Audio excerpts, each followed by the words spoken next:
Everyone welcome back to my mini blog. तो ये आम मानकर डिस्कसन चलती लंच रे आज किए कौन खाइब कहीं आज मैम ऑर्डर करते खाइबा कहीं आज ये पिलाटर लास्ट डे ऑफिस रे माने आकार से तो बहुत कम टाइम पे आम सहित काम करी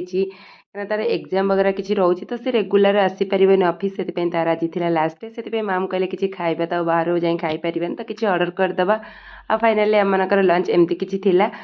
जेहेतु आज तार लास्ट डे थिला सी आम सहित केमती मिस केमती लगी आमको भी सी केमती लगी मैम से शेयर करुले। तो आई ट्राइड कि बट हम ऑब्वियसली जतले तमे आसीथिलो तो I didn't have enough time माने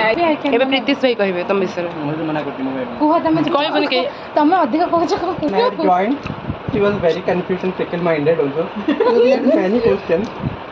I could see also that when I had joined a company सरला परे हमने समस्त मिसिटी पुणी काम करथिलु तापर बाहरी आसलु रूम को आ डिनर कथा कौन कहबी लंच रे जा बनैथिली से सब राति रे उसूम करी खाइदिली। Thanks for watching.